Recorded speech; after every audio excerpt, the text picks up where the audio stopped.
देवियों और सज्जनों, बांद्रा पूर्व में 1,78,000 वर्ग मीटर में फैला बीकेसी भारत नगर हमारे जीवन में एक महत्वपूर्ण स्थान रखता है। यह महज जमीन का एक टुकड़ा नहीं है। यह हमारा घर, हमारा अभयारण्य और 50 से अधिक वर्षों से हमारे अस्तित्व का सार है। 2018 में Maharashtra housing and area development authority MHADA ने राज्यपाल की स्पष्ट मंजूरी के साथ बीकेसी भारत नगर को एक लेआउट संपत्ति के रूप में राजपत्रित किया। इससे म्हाडा किराएदारों के रूप में हमारे अधिकार सुरक्षित हो जाने चाहिए थे, जिससे हमें कानूनी मान्यता और कानून के तहत सुरक्षा मिलनी चाहिए थी। हालांकि बुढ़पुर अडानी बिल्डर की हरकतों से हमारी शांति और सुरक्षा नष्ट हो गई है। उन्होंने दुस्साहसपूर्वक हमारे म्हाडा अनुमोदित लेआउट को अतिक्रमण के रूप में लेबल किया है, हमें अपनी ही भूमि पर अतिक्रमणकारी के रूप में ब्रांड किया है। यह महज गलतफहमी नहीं है, यह हमारे अधिकारों को कमजोर करने और जो हमारा असली हक है उसे गैर कानूनी तरीके से हड़पने का एक जानबूझकर किया गया प्रयास है। इससे भी अधिक कष्टदायक हमारे नेताओं की स्पष्ट अज्ञानता या निष्क्रियता है।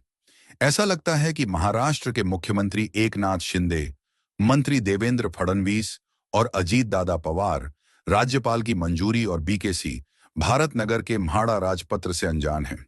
यह निरीक्षण न केवल चौंकाने वाला है, बल्कि शासन और जवाबदेही पर गंभीर सवाल उठाता है।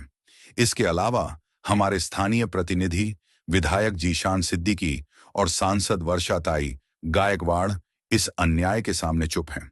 बुद्धपुर अडानी द्वारा म्हाडा लेआउट संपत्तियों पर एसआरए का अनैतिक कार्यान्वयन किसी घोटाले से कम नहीं है।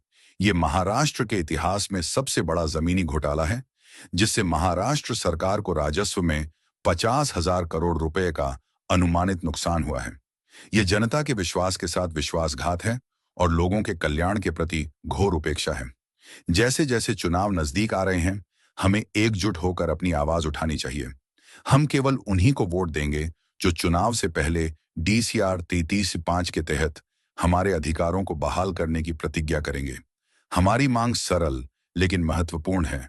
म्हाडा किराएदारों के रूप में हमारी स्थिति की मान्यता और जबरन विस्थापन और शोषण से सुरक्षा। आइए हम सब मिलकर इस लड़ाई को दृढ़ संकल्प और लचीलेपन के साथ लड़ें।